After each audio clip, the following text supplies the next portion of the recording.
C'est pour vous les grands, c'est pour nous les petits. Écoutez de parents à parents sur Lyon Première. Nous voilà de retour dans le studio de Lyon Première avec les blogueuses Marie et Amandine pour la suite de notre émission de parents à parents sur le sexisme ordinaire à la maison. En première partie d'émission, nous avons expliqué que nous sommes conditionnés par notre culture, notre religion, notre environnement et notre propre éducation pour reproduire à la maison avec nos enfants ce qui nous a été transmis.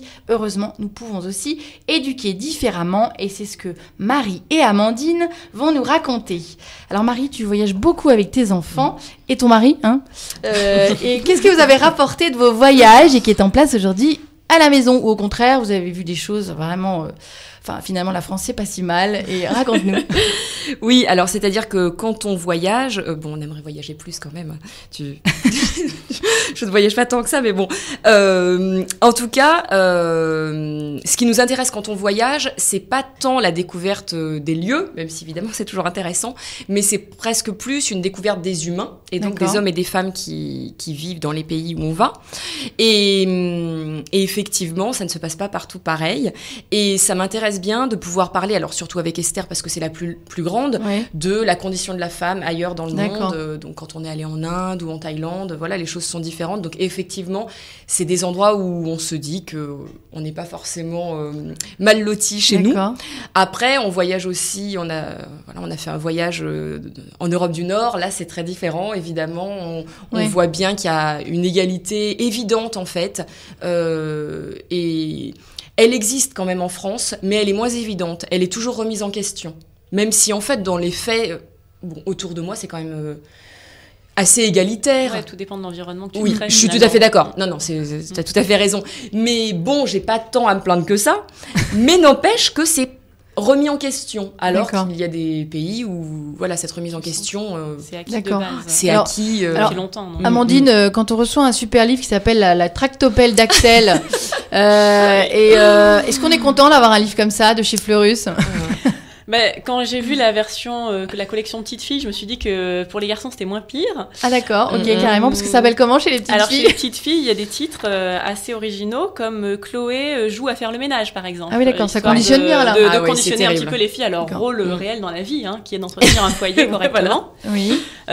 Donc oui, en fait, moi dans le côté, en fait ce qui est gênant dans la collection Petits Garçons, c'est que ça traite que de véhicules. Donc c'est la moto de Marco, le gros camion de Simon, la voiture. Vélo, tout ça. Ça tourne autour des véhicules. En plus, je vous parle pas des clichés un peu plus racistes que j'ai trouvé également dans le bouquin. Okay. Bon, super. Donc, pour ouvrir, je trouve que c'est dommage. Enfin, je pense, les véhicules, c'est un truc qui passionne tous les gamins, à mon avis, pas que les garçons. Et c'est dommage d'attribuer ça aux petits garçons. Et puis après, moi, ce qui me outre encore plus d'un point de vue de femme, c'est la collection Petites Filles qui est vraiment réductrice. Enfin, c'est pire que réductrice. Alors là, on peut dire qu'on fait un énorme coup de gueule contre Fleurus, et je suis heureuse de pouvoir dire que je fais mon coup de gueule toutes les semaines en atelier signe avec mes participants. À chaque semaine, j'amène le bouquin parce que moi j'ai des filles. J'ai eu la chance extrême qu'on offre un livre petite fille à ma fille qui est rose. Voilà, parce que quand même, heureusement, on n'a pas mis du bleu pour une petite fille. On a des codes couleurs. Donc, dans le mien, c'est Lilou qui joue à la poupée, donc elle fait la bonne maman. D'accord. Et enfin, cette collection est à vomir. Voilà, globalement, il y a pas mal de stéréotypes chez Fleurus. Bon, alors Fleurus, s'il vous plaît, on a plutôt tendance à boycotter. Revoyez tout ça parce que nous, en tout cas, on n'accepte pas. Et alors d'autres choses, Amandine, comme ça, qu'il faut éviter si on veut justement avoir des enfants qui se disent pas la tractopelle c'est pour moi, que pour moi parce que je suis un garçon. Moi, globalement, au quotidien, j'essaye de les laisser aller vers... je pense que là-bas, c'est juste de les laisser aller vers ce qui les intéresse et de pas s'affoler parce qu'un garçon joue avec une poussette et une poupée. Oui, tout à fait. Je sais pas. Mon fils, il a demandé un aspirateur. Oui, voilà. C'est bien, c'est normal. Le papa passe aspirateur. Je vois pas pourquoi il en aurait pas. Mais ce qui est compliqué, c'est que c'est plus. J'ai l'impression que c'est plus facile du côté garçon. Moi, mon petit garçon, donc avant que j'ai sa sœur, on lui a offert un kit pour faire le ménage. J'étais très contente parce que je me disais au moins, voilà, il va pouvoir imiter papa, imiter tout le monde. Enfin, c'est la vie, quoi. Il y a du ménage, il y a d'autres trucs. Bon. Et par contre, quand ma fille est arrivée, elle a tout de suite eu droit à des Playmobil, la maman avec la poussette et compagnie. D'accord. Et ce qui est très bien expliqué dans ce livre, donc je n'ai pas en vrai, mais j'ai imprimé la couverture, ça s'appelle Contre les jouets sexistes. Ouais. Ce qu'ils expliquent bien, c'est qu'en fait, on a la norme des jouets, c'est masculin, et dès qu'on veut que les petites filles s'intéressent à un jouet donné, on va le décliner en rose avec des princesses et des compagnies. On va tout de suite le marketer. Complètement. Par exemple, là, ils ont découvert. Alors qu'ils pourraient plaire en les rouge, en Lego, jaune. les Lego sont devenus. C'est vrai, c'est nouveau. Sinon, les filles, elles vont c'est pas y drôle arriver, parce que quoi. moi, je suis pas tout à fait d'accord avec toi, tu vois. Enfin, j'ai plutôt l'impression inverse. Après, c'est peut-être parce que j'ai commencé par des filles, mais j'ai l'impression que les filles, on peut leur dire un peu tes garçons manqués, mais c'est pas si grave.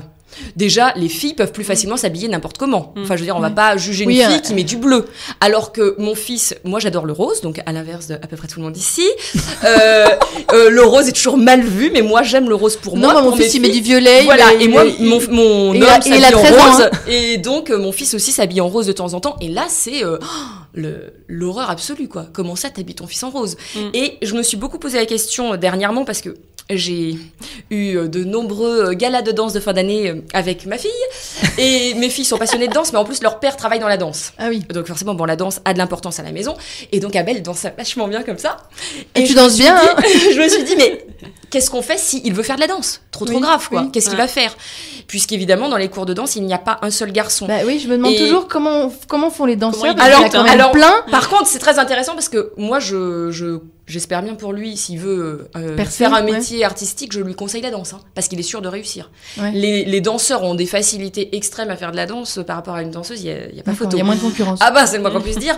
Mais donc là, par exemple, Esther, quand elle est allée à son premier cours de danse à l'école cette année, il y avait un petit garçon. D'accord. J'ai trouvé ça génial. Je me suis dit, le gamin, c'est cool, c'est vraiment qu'il a envie et tout. Il est resté à un cours. Parce qu'il a pas vu d'autres pères, il a pas vu bien sûr aussi d'autres garçons. Bah oui, c'était difficile pour lui de se projeter. Voilà. Donc c'est pour ça que je trouve que. Mais parce que ça, c'était la danse classique. Parce que si tu vas dans le hip-hop, par exemple, là, t'as des garçons. Ah bah là, c'est après, ça dépend presque plus de filles, donc. Non mais en fait, je suis d'accord. En fait, les garçons sont plus stigmatisés dès qu'ils vont taper dans les jouets filles. Mais ce que je veux dire, c'est que les filles, on leur offre des jouets beaucoup plus stigmatisants. Oui, c'est vrai que c'est très très rose princesse pour les. Mais après, c'est vrai que moi, je me suis posé la question quand j'ai eu ma fille, son frère, dès qu'il a vu qu'on lui mettait des barrettes, il s'est dit mais attends, mais pourquoi moi j'ai pas des accessoires? C'est génial. Donc il voulait aussi des barrettes. Donc du coup, j'ai dit à mon fils, alors c'est vrai que ça fait drôle, mais j'ai dit à mon fils, ok, tu veux mettre une barrette, sortons avec une barrette dans les cheveux. Alors bon, quand je l'ai fait avec ton père, il était, bon, heureusement c'est l'hiver, il va mettre un bonnet, parce que j'assume moyen. Ouais. Mais ça nous questionne quand même. Hein, mais alors, trouver un accessoire qui lui plairait. Voilà, plus, alors pas après, copier on peut sa développer. Parce qu'il y a aussi l'histoire toujours de copier le frère ou la sœur. Ouais. Et là, on enlève si c'est un garçon ou une fille, mais après, on peut lui faire comprendre qu'il y a quelque chose qui lui va mieux, d'ailleurs, que la barrette. Mais l'amoureux de ma fille porte des barrettes. Et après, il adore, quoi. Et c'est vrai qu'il l'assume quand même à l'école. C'est quand même fort. Enfin, je trouve qu'il a une force de caractère. Moi, je trouve ça merveilleux. Mais effectivement, il a des réflexions. Enfin, les parents ont des réflexions de la part des instits.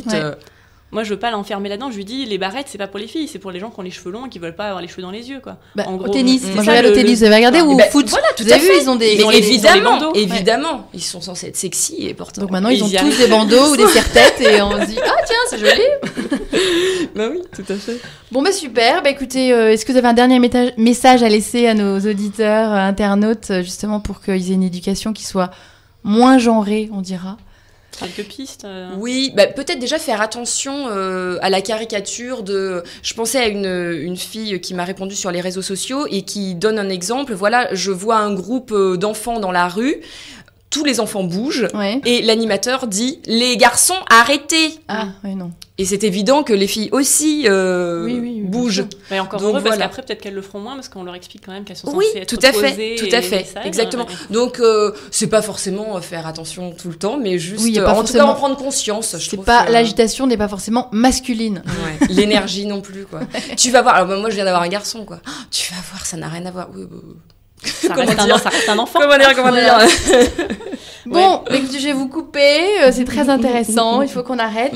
Donc si vous avez envie, chers auditeurs et chers internautes, de nous retrouver, vous pouvez nous retrouver sur notre chaîne YouTube de Parents à Parents. Et puis sinon, eh bien, Marie et Amandine ont aussi des blogs. Alors Marie, donne-nous l'adresse de ton blog, s'il te plaît. Donc c'est bambini-sur-terre, tout attaché, .wordpress.com. D'accord. Et toi, Amandine? madamesiou.fr. D'accord, bah super. Bah écoutez, merci à toutes les deux. C'est l'heure de rendre le micro. Je suis ravie de vous avoir reçu pour parler de sexisme ordinaire à la maison, évidemment. On n'a pas allé autre part, pardon. C'est au grand à montrer l'exemple. pour que les enfants ne genrent pas à leur tour les tâches ménagères, les caractères, les activités sportives, les métiers. À la semaine prochaine pour une nouvelle émission de Parents à Parents sur Lyon Première. Nous vous parlerons des rôles de grands-parents dans l'éducation de nos enfants. Et oui, ils sont aussi importants. Et d'ici là, amusez-vous bien et découvrez nos têtes d'enfants sur notre page Facebook de Parents à Parents. Au revoir à tous et à très bientôt Marie et Amandine. Au revoir et merci. Sur les ondes de Lyon Première. Retrouvez l'émission de Parents à Parents en podcast sur le site www.lyonpremière.com.